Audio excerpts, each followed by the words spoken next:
Hello! Malapit, nasa Quezon, nakasalamunan na ulit tayo. Pahinga lang tayo dito sa lilit ng Punong Mangga.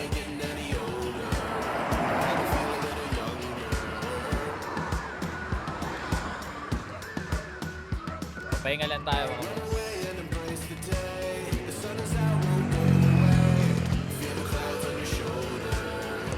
Lugin tayo nga, Jordan.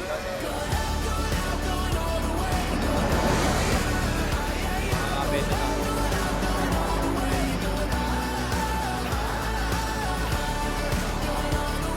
Okay, buti.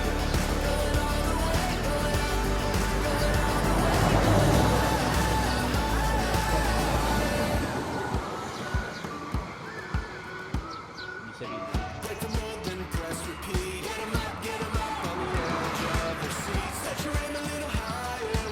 Grabe init.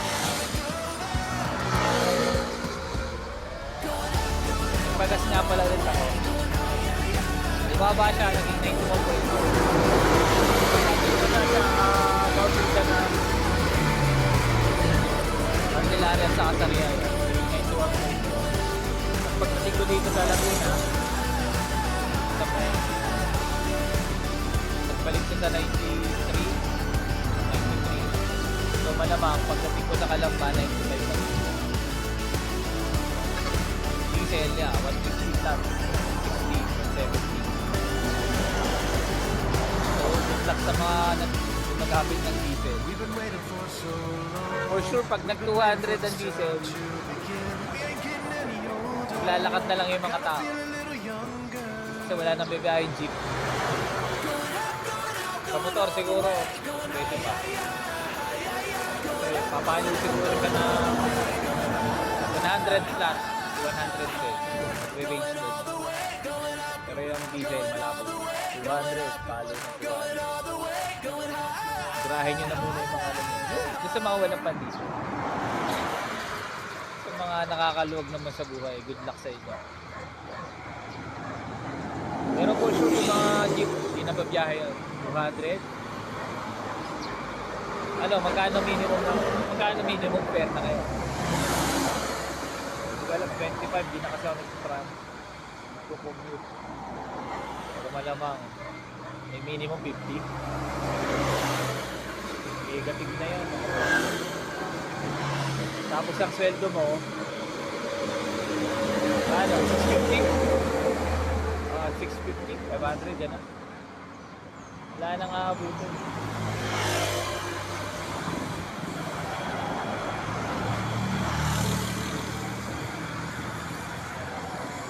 Wala na, ano na. Konti na lang po kami, ano. Wala na. Nakakatawa na nakakaisla. Tapos ngayon, usually pag nagbibiyaya ako ng Quezon, traffic at San Pablo. Ngayon wala. Magta-traffic lang siya sa stoplight pero wala na. Ito, loob na loob. Pandemic ng bulsa ngayon. Nataas lang lang. Oo, jeep mo. Nakakay. Ganyan. Wala, luwag. Wala nang umalis eh. Grabe. Only in the Philippines.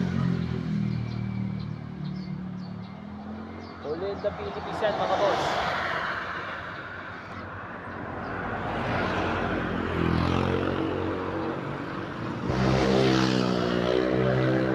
Oh my God.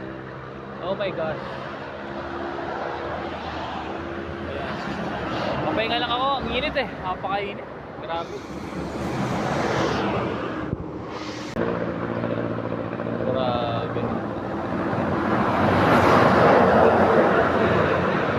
Wala, limited yung bumabiyahing jeep. Wala. Wala. Is minimum pa lang.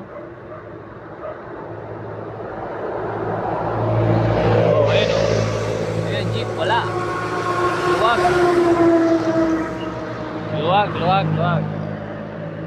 Patay tayo dyan. By next week, ano na, magkano na, siguro. Ang gas siguro, by next week, 100. Tapos sa diesel, 200. Good luck sa atin, mga boss, no? O, yun lang. Standby lang ulit tayo mamaya. Update ako mamaya pagdating ko na. Alam ba kung magkano ng gas. Bye-bye!